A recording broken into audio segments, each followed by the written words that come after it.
Happy morning. I from TSN BSTC second year paper second. Last class we will discuss role of parents and community in school management. Today discuss role of school management committee in school management. आज हम बात करेंगे हमारे school प्रबंधन समिति की। हमने हमारी लास्ट क्लास में जैसे की बात की थी कि मैनेजमेंट के अंतर्गत किन किन का रोल होता है, समुदाय का, अभिभावक का और विद्यालय प्रबंधन संबंधी जो गठित होती है, ये तीनों मिलकर के हमारे एक विद्यालय मैनेजमेंट को बनाते हैं और उसके कार्य को सुचारू रूप से क्रियान्वयन करने का कार्य करते हैं। हमने लास्ट क्लास में हमारे समुदाय और अभिभावक का बात की थी। आज हम बात करेंगे हमारे विद्यालय प्रबंधन समिति की। तो चलिए हम स्टार्ट करते हैं। राज्य सरकार द्वारा राज्य में राजकीय प्राथमिक और उच्च प्राथमिक विद्यालयों में विद्यालय प्रबंधन समिति के गठन की बात कही गई है कि हर एक राजकीय प्राथमिक विद्यालय, उच्च प्राथमिक विद्यालय के अंतर्गत एक विद्यालय प्रबंधन समिति का गठन होना आवश्यक है, जिससे NCF 2005 की संकल्पना को मूर्त रूप देने का प्रयास किया गया है। विद्यालय प्रबंधन समिति के विभिन्न नाम, अब जहाँ पर हमने बात करी है विद्यालय प्रबंधन समिति का गठन होना चाहिए हर विद्यालय के अंतर्गत, तो ज़रूरी नहीं कि हर समिति का नाम एक ही रखा जाए, अलग अलग जगह अलग अलग नाम रखे गए हैं। इनके विभिन्न नाम अलग अलग राज्यों के अनुसार रखे गए हैं, जैसे ग्राम विकास समिति, स्कूल समिति, शिक्षक अभिभावक समिति, ग्राम शिक्षा समिति, स्कूल विकास एवं प्रबंधन समिति, ये इनके अलग अलग नाम रखे गए हैं, जो कि क्या कार्य करती है, हमारे विद्यालय प्रबंधन समिति जो विद्यालय के अंतर्गत संचालित की जाती है। अतः विद्यालय प्रबंधन के विद्यालय प्रबंधन की भूमिका को किस प्रकार होनी चाहिए, किस प्रकार से देखा जाना चाहिए, हम बात करते हैं। आइए, हमने कुछ पॉइंट यहाँ लिख रखे हैं, उनके माध्यम से हम इसे समझने की कोशिश करते हैं। विद्यालय प्रबंधन समिति के अंतर्गत सबसे पहली बात, समिति का हर कार्य के अंतर्गत हस्तक्षेप करना उचित नहीं है। जहाँ पर जरूरत होनी चाहिए मैनेजमेंट के अंतर्गत अधिगम के स्तर को उच्च, परिवर्तन है, इंफ्रास्ट्रक्चर है, इंटीरियर है, लैब है, प्रैक्टिकल है, इन बारे में हस्तक्षेप करना उचित है। मगर शैक्षणिक गतिविधियों के बारे में टाइम टू टाइम हस्तक्षेप करने चाहिए। ऐसा नहीं हो कि हर शैक्षणिक गतिविधियों के अंतर्गत विद्यालय प्रबंधन समिति अपने हस्तक्षेप करे, ये करना उचित नहीं होगा। हमारा अगला है, विद्यालय प्रबंधन समिति के सदस्य का उद्देश्य होना चाहिए।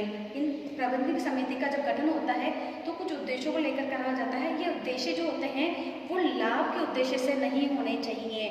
कि उद्देश्य क्या होना चाहिए, विद्यालय की सेवा, विद्यालय का विकास, विद्यालय के अवनति के उद्देश्य से ही इस विद्यालय समिति का गठन किया जाना चाहिए। लाभ को ध्यान में रखकर इसका चयन या इसका गठन बिल्कुल भी नहीं किया जाना चाहिए। प्रबंधन समिति, विद्यालय प्रबंधन समिति के सदस्यों को शिक्षक, प्रधानाध्यापक, चतुर्श्रेणी कर्मचारी आदि की सहायता के लिए तत्पर होना चाहिए। ये नहीं कि विद्यालय की समिति का गठन जो क्या है सिर्फ विद्यालय के विकास के लिए हो रहा है।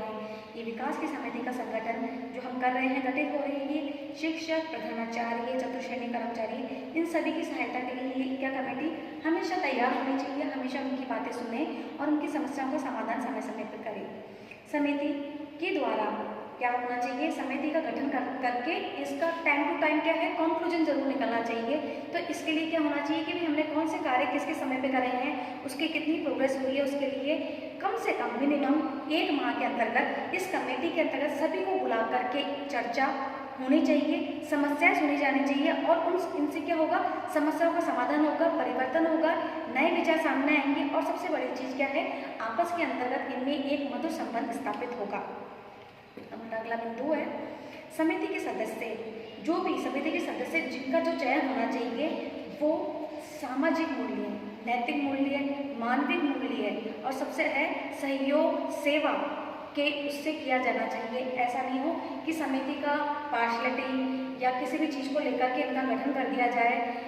क्वालिफिकेशन के साथ साथ में नैतिक मूल्य का होना, सामाजिक मूल्य का होना, सहयोग की भावना, मानवीय गुणों से युक्त व्यक्तियों को ही इस समिति के गठन के अंतर्गत सदस्य शामिल किए जाने चाहिए।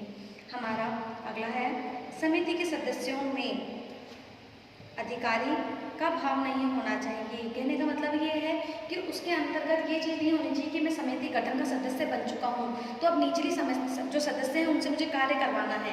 उनके अंदर अधिकारी की भावना या एटीट्यूड बिल्कुल भी नहीं होना चाहिए। उनके अंदर सहयोग की भावना होनी चाहिए कि भाई साथ लेके काम करना है, साथ में काम करना है, ना कि अकेला मैं अधिकारी हूँ और मैं इनसे काम करवाऊँगा।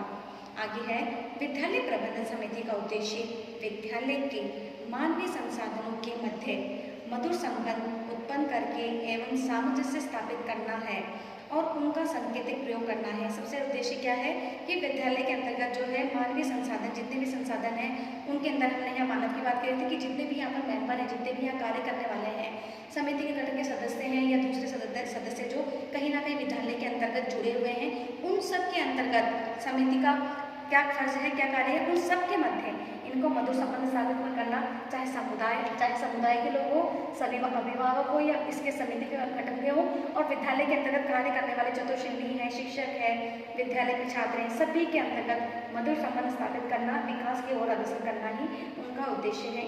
इन बुद्धियों के आधार पर हम समिति के गठन की जो जरूरी है, क्या क्वालिफिकेशन है, क्या किस प्रकार किया जाना चाहिए, क्या आवश्यकता है, हमने ये बात करी थी। अब हमने ये तो बात कर ली कि भाई समिति का गठन किन किन उसके किया जाना चाहिए, मगर समिति का जो गठन किया जा रहा है उसके उद्देश्य, उसकी आवश्यकता पर भी हम नज़र डालते हैं कि भाई सबसे बड़ी चीज़ क्या है, अधिगम का स्तर ऊंचा करना है। दिन प्रतिदिन विद्यालय प्रबंधन समिति की आवश्यकता क्या है?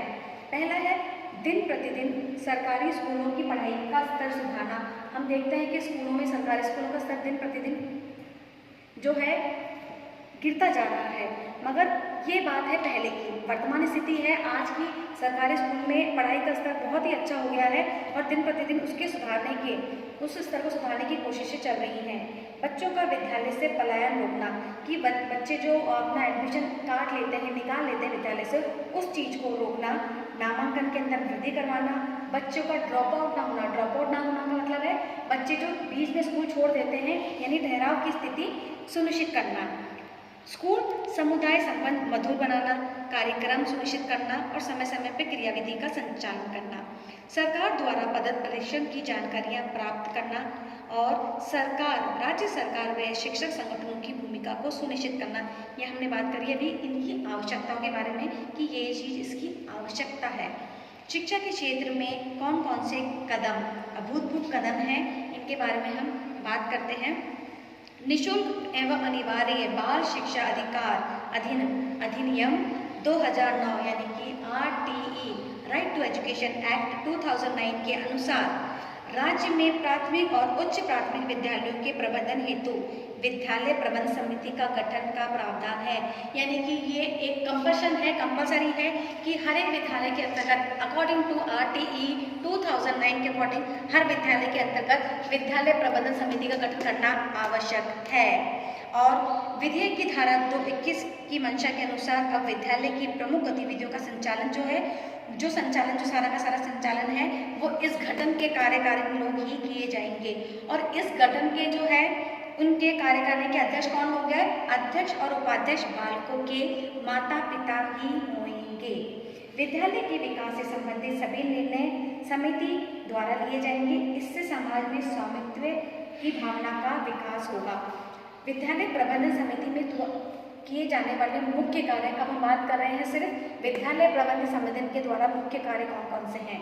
सामान्य जनता को RTE 2009 शिक्षा का अधिकार अधिनियम 2009 में प्रदत्त बाल अधिकारों की सामान्य जानकारी देना, वे माता पिता अभिभावक संरक्षण के उनको कर्तव्यों की जानकारी देना। नेक्स्ट, विद्यालयों में अध्यापकों और विद्यार्थियों के नियमित उपस्थिति एवं बालकों की शिक्षा की प्रगति के क्या करना, उनको जानकारी देना और उपयोग करना कि उनको किस तरह से आगे बढ़ाया जा सकता है। मेन उद्देश्य 6 से 14 वर्ष के बालक RTE 2009 के अंतर्गत है 6 to 14 years के चाइल्ड को क्या करना है, 6 से 14 वर्ष की आयु के सभी बालकों को विद्यालय में नामांकन और उनकी सतत उपयोगी उपस्थिति सुनिश्चित करें। RTE राइट टू एजुकेशन शिक्षा का अधिकार, 6 से 14 वर्ष के बालकों को शिक्षा का अधिकार है। किसी भी तरह किसी भी हालत में इस उम्र के बच्चों को, बालक बालिकाओं को स्कूल के अंदर एडमिशन करवाना जरूरी है उनकी परिस्थिति को समझ करके उनको विद्यालय के अंतर्गत एडमिशन करवाएं।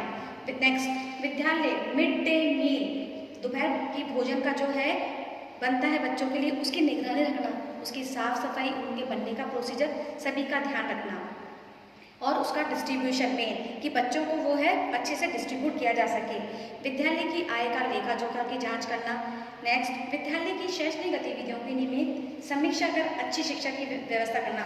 समीक्षा करना यानी उनकी कमियों को निकालना और उसमें सुधार करना। विद्यालय में खेल के मैदान, बाउंड्री वॉल, फर्नीचर, पीने की व्यवस्था सभी पर निगरानी रखना। समय समय पर विद्यालयों की स्वास्थ्य की जाँच करवाना, निःशुल्क पुस्तकें वितरण करवाना, शिक्षक की व्यवस्था, विद्यार्थियों की पोशाक उपलब्ध करवाना। विद्यालय में विकास योजना तैयार करना और उसको चालू करवाना। विद्यालय प्रबंधन समिति स्वयं के आर्थिक स्रोतों के अपने स्तर आवश्यकता अनुसार व्यक्तियों की सहायता करना और उसकी व्यवस्था करना। विद्यालय प्रबंधन समिति की साधारण सभा द्वारा विद्यालयों के कार्य साधारण सभा द्वारा लिए गए निर्णयों में क्रियान्वयन हेतु एक कार्यकारिणी समिति का गठन किया जाता है। इसी के अंतर्गत एक समिति का गठन किया जाता है, वो क्या कहलाती है? हमारी साधारण सभा समिति, जिसके अंदर क्या जाता है कि जो संबंधित विद्यालय के प्रत्येक माता पिता संरक्षण की वहाँ पर आने जाने की व्यवस्था करना, संबंधित विद्यालयों के सभी शिक्षक, संबंधित कार्य या संबंधित क्या है? साधारण सभा से संबंधित लोग के बारे में हम बात कर रहे हैं। संबंधित कार्य क्षेत्र में निवास करने वाले जिला परिषद सदस्य, नगर पालिका, पंचायत समिति सदस्य, समिति की कार्यकारिणी का निर्वाचित उपयुक्त लोग शामिल न हो। साधारण सभा के अधिकार एवं कर्तव्य। साधारण सभा के कार्य, अधिकार एवं कर्तव्य की बात हम करते हैं कि विद्यालय के अंतर्गत आय व्यय के अंतर होने पर संरक्षणों, सामान्य जनता, अन्य दाताओं आर्थिक सहायता प्रदान करने हेतु कार्य करने की समिति द्वारा प्रस्ताव पर विचार विमर्श करके निर्णय किया जाए। विद्यालय के विकास हेतु आवश्यक राशि इकट्ठा करने पर विचार किया जाए। कार्यकारिणी द्वारा किए गए कार्यों की समीक्षा की जाए। विद्यालय के कार्य को सुचारू रूप से चलाने के लिए इस कार्यकारिणी में 15 सदस्य होने चाहिए, जो कि 3/4 जिसमें से न्यूनतम 3/4 अर्थात 11 सदस्य माता पिता बनते हैं या संरक्षण होंगे। 4 मनोनीत किए जाएंगे। कार्यकारिणी के सदस्यों में 50% महिलाएं होंगी, यानी कि कम से कम 7 महिला होंगी। ये थी इस कार्यकारिणी के मेंबरशिप के बारे में कि कौन कौन से कार्य होंगे। हमारे टॉपिक आज इतना ही। विद्यालय प्रबंधन समिति के अंदर हमने पढ़ा जरूरी बातें के बारे में, उसकी आवश्यकता के बारे में, उसके मेंबरशिप के बारे में। ये टॉपिक हमारा यही कंप्लीट होता है। नेक्स्ट क्लास में नए टॉपिक के साथ हम फिर मिलेंगे। जब तक के लिए टिल देन बाय।